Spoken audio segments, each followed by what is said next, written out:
আসসালামু আলাইকুম। আপনারা কেমন আছেন? আলহামদুলিল্লাহ ভালো আছি। রাফিজাস কিচেনে স্বাগতম। সাধারণ রান্নাটাকে একটু অসাধারণ করে তোলার জন্যই চলে আসলাম। চিংড়ি আর ভেন্ডি আমি নিয়ে নিলাম, পরিষ্কার করে কেটে কুটে নিয়েছি। তারপর কড়াইতে তেল দিয়ে দিলাম গরম করার জন্য। গরম হয়ে গেলে আমি চিংড়ি দিয়ে দিলাম। তারপর লবণ, হলুদ দিয়ে আমি চিংড়িটাকে ভাজা ভাজা করে নিয়েছি। তারপর আবার নাড়াচাড়া করে নিচ্ছি যাতে না পুড়ে যায়।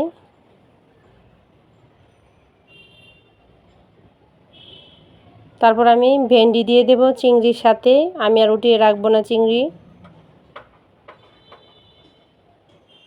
তারপর হলুদ, লবণ দিয়ে আমি নাড়াচাড়া করে নিচ্ছি।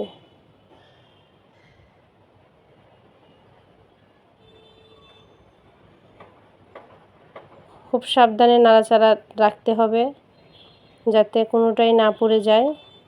তারপর আবার অল্প পরিমাণে তেল দিয়ে দিলাম। আমার মনে হয়েছে তেলটা কম হয়েছে। এই রান্নাটা করতে গেলে আপনার মোটামুটি তেল লাগে। তেল ছাড়া, তেলের উপরে এই রান্নাটা হবে। তারপর পেঁয়াজ দিয়ে দিলাম উপরে, ভেন্ডির উপরে পেঁয়াজ দিয়ে দিলাম, মরিচ, হলুদ, ধনিয়া, জিরা, অল্প একটু আদা রসুন বাটা দিয়ে দিলাম। আপনারা আপনাদের স্বাদ মতো মশলা দিতে পারেন।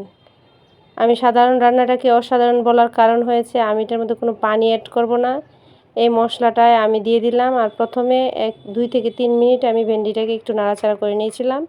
এখন পেঁয়াজের পাশাপাশি সব ধরনের মশলা দিয়ে আমি নাড়াচাড়া করে ঢাকনা দিয়ে ঢেকে দেবো এবং চুলা একদম মিডিয়ামে থাকবে।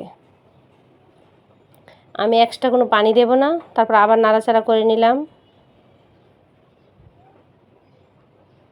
সেই জন্য বলছি তেলের উপরেই রান্নাটা হবে। তারপর মিডিয়াম আঁচে রাখতে হবে, ফুল আঁচ দেওয়া যাবে না। কয়েকটা কাঁচামরিচ দিয়ে দেব, দিয়ে আমি 2-3 মিনিটের জন্য ঢাকনা দিয়ে ঢেকে দেব।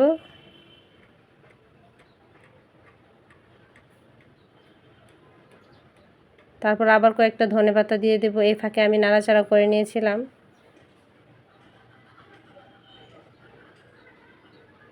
তারপর আবার নাড়াচাড়া করে নিয়েছি ধনেপাতা দেওয়ার পরে। এই দেখেন খুব সুন্দর করে হয়ে গেল চিংড়ি দিয়ে ভেন্ডি, পানি ছাড়াই। আপনাদের কাছে রেসিপিটা ভালো লাগলে অবশ্যই ট্রাই করবেন। আল্লাহ হাফেজ।